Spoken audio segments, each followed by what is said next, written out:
Hi, this is Jessica DaMassa with WTF Health, and I am here with Bruce Greenstein. He is the CTO of HHS and a friend of WTF Health. We've talked to Bruce a couple times. Bruce, welcome. Thank you. Good to see you again. Thanks for having So me. now I have you in a whole new venue, and so I'm going to ask you different questions. So we talked to Bruce at Health Data Palooza. We talked to him before that, and we're done talking about the Open Data Project. We want to know what Bruce thinks about innovation, generally speaking. So big picture, you're here at Health, talking a lot about the big trends and what's driving innovation forward. So from what you're seeing, give us your opinion. There's the healthcare industry headed, Bruce? There's so much going on. So let's leave data behind and let's make innovation real instead of the kind of innovation that we talk about and it's more about fairy dust and nothing really sticking.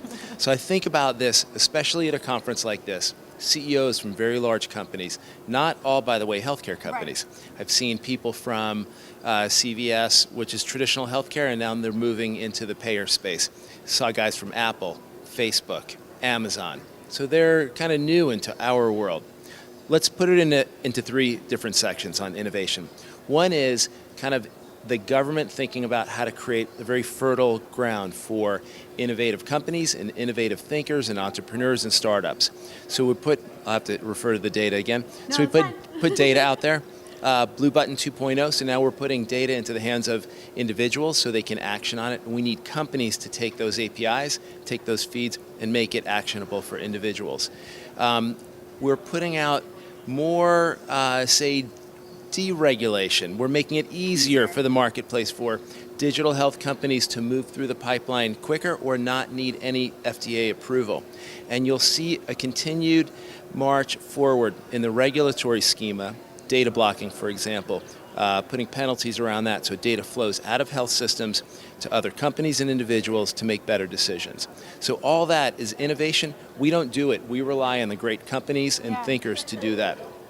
The next piece is very exciting piece of property, which is our Medicare Advantage plans. Yeah. So as we increased rates and we took some of the regulations off of MA plans to make investments in social influences of health, and we asked them to go and do great things, take risk, and provide better health care. So now you're seeing large MA plans that are making investments in provider organizations. Mm-hmm. They're investing deeply in technology and innovation on their own side, and we're seeing that part of the market be incredibly vibrant, and we're seeing market share grow. So every year, a couple more points of the total Medicare population are enrolling into Medicare Advantage plans, and that's great. The third piece is around what we're doing through CMMI. New CMMI director started about a month ago.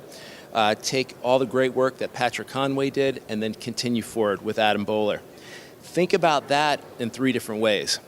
So value is not only risk.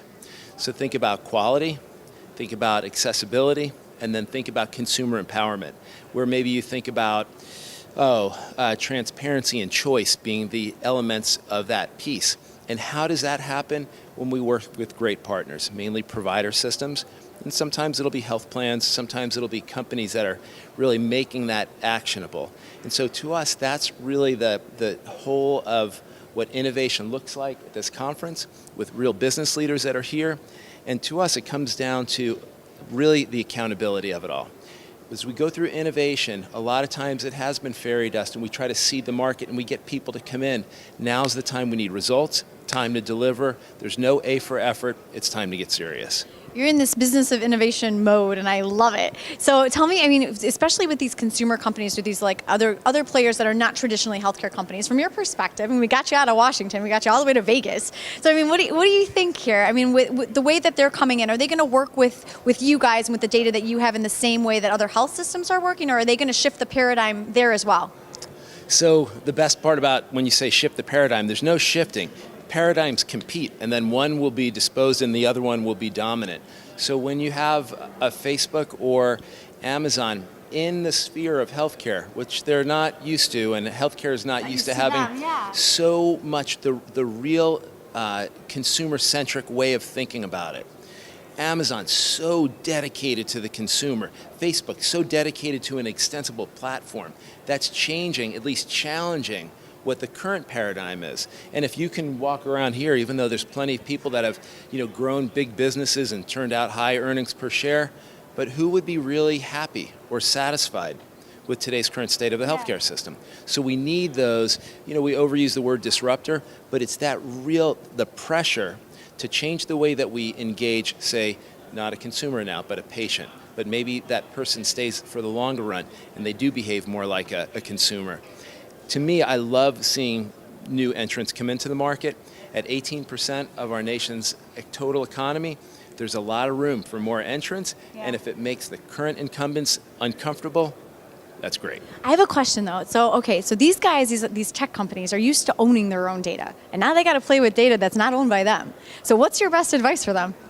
So the real entity that owns the data is the patient. We want to see more ownership and more action by the individual, their family, and their community, because if it's their data, they could do with it what they want. And as the government, we put our total trust in the individual to make the best decisions for themselves.